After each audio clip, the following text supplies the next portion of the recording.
And do you try to answer the question like, what really is my karmic assignment here on this planet? Do you not care about that word? No, my karmic assignment is to keep babbling. Obviously. Well, I think the karmic assignment, from knowing you a little, is about raising consciousness. Would you say that? Or what would you say, like, all right, we really want to understand Alanis, wholeness, and how would you, because I sometimes ask that to myself. It's a good question. Like, what is it that really is my karmic assignment? And I think on the form level, it changes. Like sometimes it's to do conferences, sometimes it's to start nonprofits. I used to work with juvenile hall kids, and that was really, really, really nourishing for many years. And so I feel like on the form level, that's a continual piece. And then on the inner level, for me, it's like, can I be the truth that I know I am? Yeah. And I can create conditions for people to also see the truth that they are. Beautiful. That's the best outcome. I like it. Okay. I think for my having been raised in environments of narcissism, the irony of me, who is often perceived as having a really concrete sense of self, I've had a really amorphous, floaty sense of self most of my life. So in terms of my continuing to show up, it just felt like an imperative. And that may link into the what's my karmic. Yeah. Because just continuing to show up. And you know, it wasn't always easy to keep showing up. But that was that felt like an imperative. Yeah. And to be in the tougher conversations. Yeah.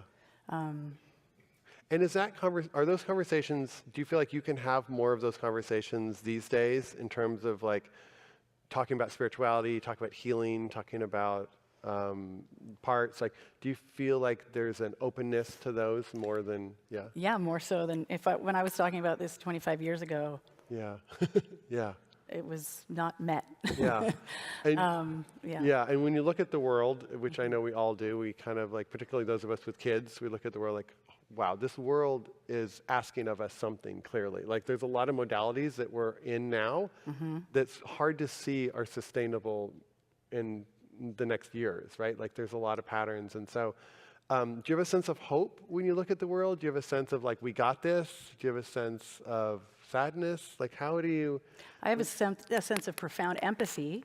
And I also, my eye is very much on the prize of lenses and perspective. So if we look at general social media culture right now, and we look at the news, I'm going to find out about one woman out of 8.1 billion people who did something egregious. Yeah.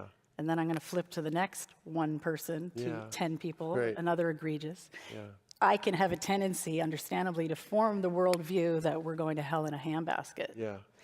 But what about the 8.1 billion people who are showing up every day, loving their family, being human, wanting to raise consciousness? They're everywhere. Yeah. And that those 8 billion people loving is actually helping. There's so much love. Yeah.